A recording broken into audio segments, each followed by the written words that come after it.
सभी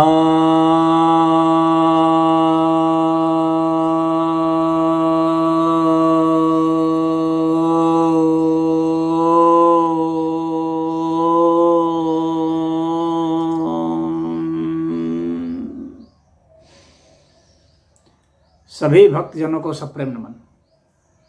भक्तों, एक आर्य हैं, उनकी जिज्ञासा आई है कि मायावादी लोग कौन होते हैं।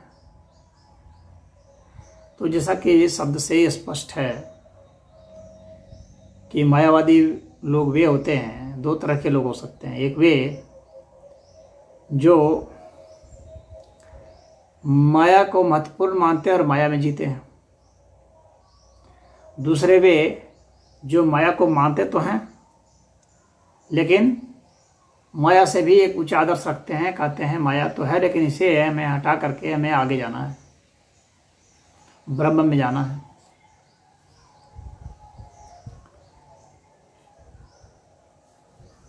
और तीसरे एक वो भी हो सकते हैं जो माया को मान करके ब्रह्म में जाने वाले को दोषी भी ठहरा दे और उसी को मायावादी कह दे। ऐसे भी हो सकते हैं। तो जो पहले कैटेगरी के लोग हैं तो ये चारवाक दर्शन वाले लोग हैं, जो माया का मतलब है साधारण सी भाषा में कर हैं, लेमैन की भाषा में बोलें, गंवारू भाषा में बोलें तो माया का मतलब हो गया पदार्थ जगत में आसक्ति, रिश्तों में आसक्ति। तो जो आसक्तियां हैं उनको ही माया साधारण अर्थ में कहते हैं। नहीं तो ऐसे तो माया न सदरूपा न सदरूपा न चौभय आत्मिका। तो ये तो माया न सद है न ये दोनों ही है। शंकराचार्य जी ने कहा है।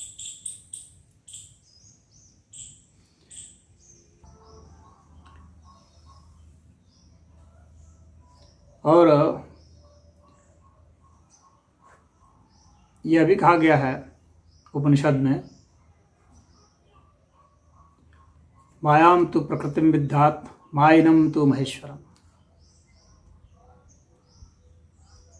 अर्थात इस प्रकृति को तुम माया समझो और महेश्वर को वो मायापति।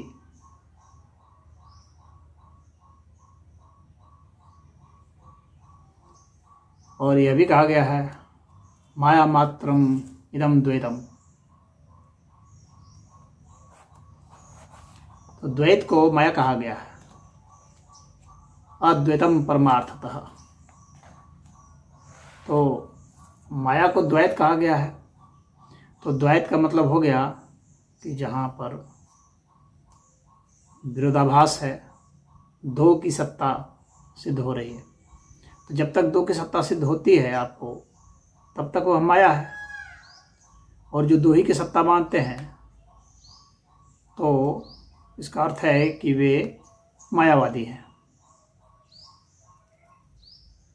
और जो परमार्थ को मानते हैं वे अद्वैतवादी हैं। तो जो अद्वैत हैं, जो द्वैत से परे चले गए, वे माया से परे चले गए। और यह उपनिषद है। उपनिषद में कहा गया है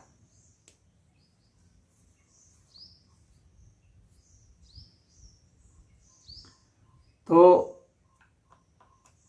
अब जो असुर प्रवृत्ति के लोग हैं, चारवाक दर्शन वाले लोग हैं, जो सिर्फ भोग में, रोग में, इन्हीं सब में विश्वास करते हैं, जो रात दिन उसी में पड़े हुए हैं, तो वे ऐसा कहते हैं, वे माया को सच मानते हैं। तो वे भी यह नहीं कहते कि हम मायावादी हैं। उन्हें माया गाली जैसी लगती है। तो मायावादी होते हुए भी वे यह नहीं कहते कि मैं मायावादी हूं।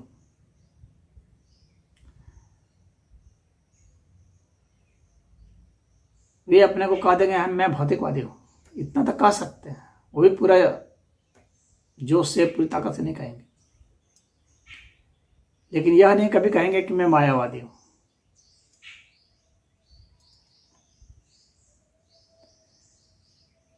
तो ऐसे लोग जो मायावादी हैं, जो भोगवादी हैं, तो वे आजकल यह कहते आपको मिलेंगे कि हम लोग तो बहुत साइंटिफिक हैं, बहुत मॉडर्न स्टेट के हैं, मॉडर्निटी में विश्वास करते हैं। यानी उस चीज़ को, अपने उस दोष को छिपाने के लिए इस मॉडर्निटी का वे आड़ लेते हैं, मॉडर्निटी की आड़ लेते हैं, ताकि उन्हें कोई मायावादी ना कह सके। लेकिन चाहे कितने भी लच्छेदार शब्द से अपनी जीवन शैली को वो ढकने की कोशिश करे, लेकिन जीवन शैली बता तो रही है कि वो क्या क्या कर रहे हैं। जीवन शैली बता रही है कि मायावादी है। जैसे कि जो भ्रष्ट लोग होते हैं, वे नहीं चाहते कि उन्हें कोई भ्रष्ट कहे। चोर भी नहीं चाहता कि उसे कोई चोर कहे। उसे क्या कहे? चोर कहेगा कि मुझे कहो वक्त का मारा।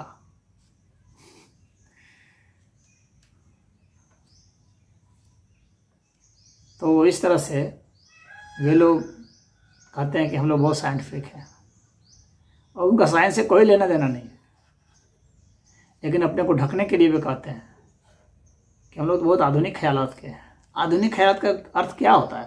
अगर उनसे कोई पूछे कि आधुनिक ख्यालात का अर्थ क्या होता है, तो वे क्या बताएंगे? आधुनिक ख्यालात का अर्थ ये नहीं होता कि अधिक से अधिक आधुनिक अगर हो जाओगे क्या होगा? नंगा नाचोगे कहीं? अधिक से अधिक आधुनिक ख्यालात के हो करके तुम क्या कर लोगे? प्रश्न उठता है, उनसे पूछोगे तो क्या कर सकते हैं? ड्रग पियोगे, मांस खाओगे और सेक्स करोगे, और तुम क्या कर लोगे? तुम्हारी तो लिमिटेशन है करने की। इसी को तुम कहोगे आधुनिक ख्यालात। आधुनिक ख्यालात क्या है? ड्रग पीना, सेक्स करना, नंगा घूमना, और क्या आधुनिक ख्यालात? तो आधुनिक ख्यालात शब्द हटा दो, बोलो कि हम नंगा घूमते हैं। नंग धड़ंग रहने वाले लोग और मादक द्रव्यों का सेवन करके दिमाग को फलूदा बना दिए हैं, जो वे कहते हैं कि हम लोग जो आधुनिक हैं। क्या आधुनिकता है? मॉडर्निटी क्या है इसमें? तो ऐसे मायावादी लोग हैं, इन्हीं को मायावादी लोग कहते हैं, जो हर अपने चरित्र का, अपने व्यवहार का, अपने विचार का, सब चीज़ में जो छिपाव करते हैं।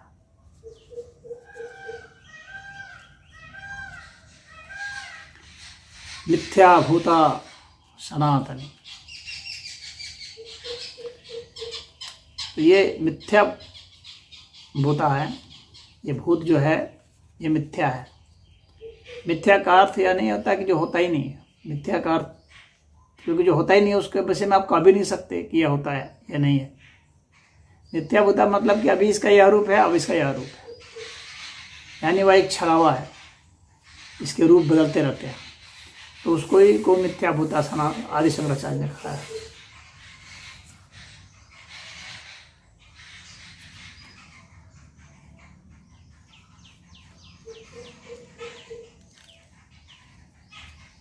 तो इसको अनिर्वच्य भी कहा है। अनिर्वच्य मतलब इसको कि हम लोग वचन में नहीं ला सकते।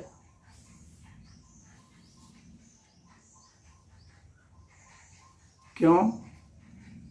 क्योंकि अभी कुछ बोलते हैं, बोलने के साथ ही वो बदल जाता है, बोलने के पहले ही वो बदल चुका होता है। ये ध्वनि भी जो निकल रही है ना, वो माया की वजह से ही है। तो आदि शंकराचार्य ने इसलिए कहा कि इस माया से निकल करके ब्रह्म में प्रतिष्ठित हो जाओ, सनातन तत्व में प्रतिष्ठित हो जाओ। तो उन्होंने ब्रह्म की बात की जो सनातन है। तो इसलिए ब्रह्म सूत्र पर भी उन्होंने भाष्य किया। तो माया के अस्तित्व को वैसे इस तरह से बतला करके वो फिर आपको ब्रह्म में जाने को प्रेरित करते हैं, सनातन तत्व में जाने को प्रेरित करते हैं, शाश्वत तत्व में जाने को प्रेरित करते हैं। वो जिसकी वास्तविक सत्ता है, जिसकी सत्ता क्षीण नहीं होती, सदा थी सदा है सदा रहेगी, सब थी सब है सब रहेगी। तो यह जो माया है, इसीलिए आदि शंकराचार्य ने कहा न सदरूप है न सदरूप है, यह द्वैत है, लेकिन आपको यहाँ इसमें जीना है। फिर यहाँ से आपको इसको पकड़ करके मूल तत्व से, इस द्वैत से ही आपको अद्वैत में जाना है। यानी इसके भीतर भी ये भी परमात्मा का ही अंश है, बस ये व्यक्त अंश है, ये साकार स्वरूप है, यह इंद्रियों के द्वारा महसूस किया जाने वाला तत्व है, तो है परमात्मा तत्व ही, लेकिन इंद्रियों के द्वारा महसूस किया जाने वाला तत्व है। और यह पदार्थ और ऊर्जा और एक तरफ जो परमात्मा तत्व है उसके मध्य का ट्रांजिशन फेज का स्टेट है। तो ये माया आपको पदार्थ में भी ले आती है, घोर माया में, और आपको ब्रह्म में भी ले जाती है, आपको आध्यात्मिक भी बना देती है। इसीलिए इसका बहुत बड़ा रोल है।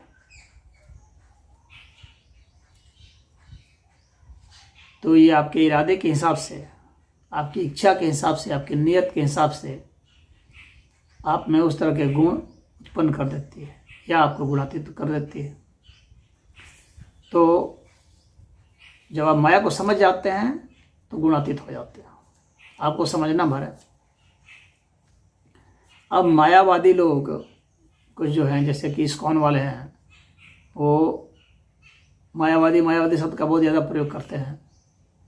वे अपने अलावा बाकी सबको मायावादी ही कहते रहते हैं।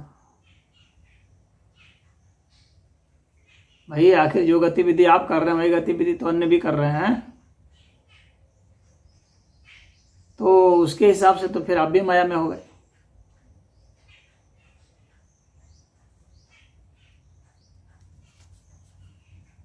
तो आप अगर मान लीजिए कि गीता बांच रहे हैं तो कोई दूसरा भी तो गीता बांच रहा है, परंतु उसको ये लोग मायावादी बोल देंगे।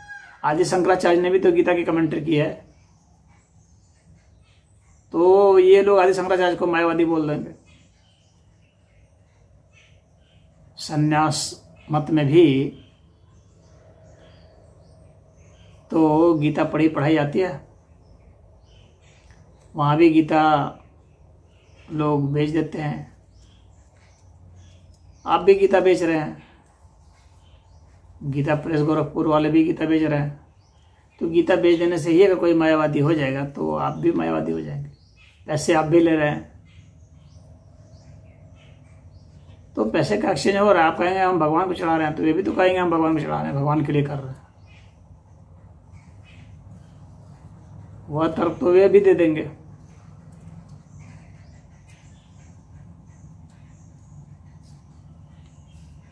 और अगर इनके गुरु के विषय पूछा जाए, स्वामी प्रभुपाद के गुरु के विषय में, तो वे सब तो फिर तो इनके मत के हैं ना, इस्कॉन के।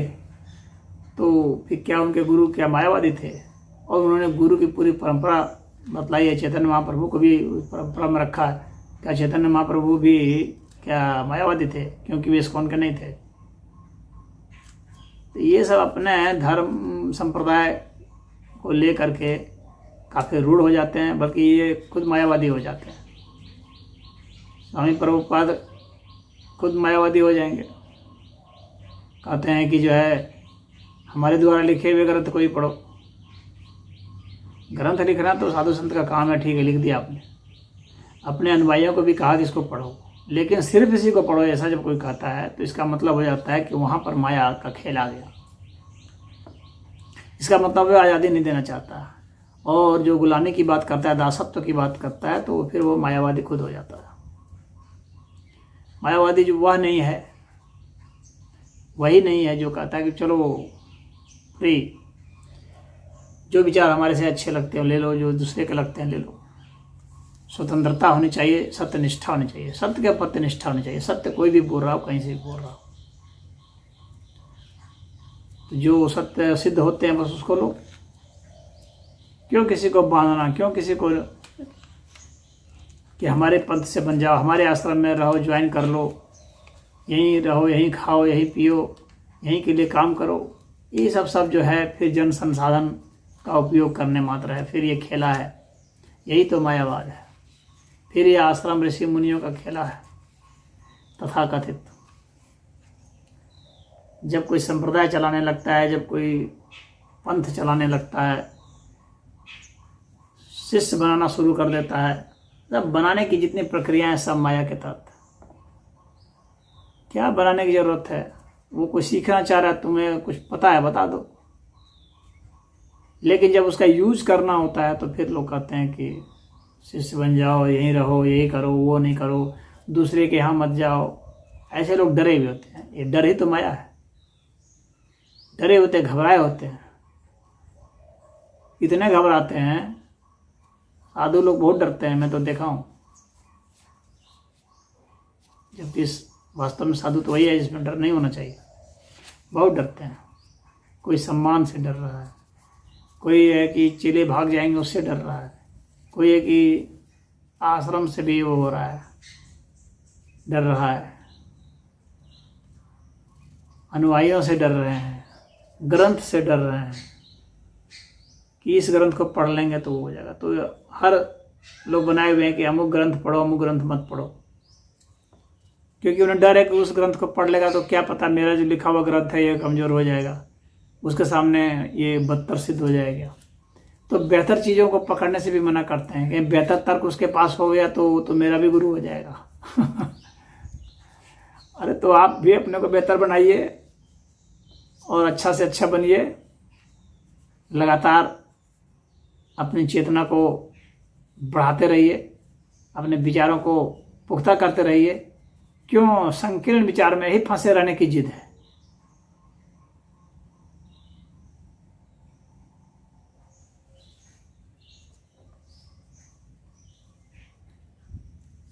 तो यह जो पूछा गया है कि मायावादी कौन लोग हैं, तो ये सब लोग मायावादी हैं।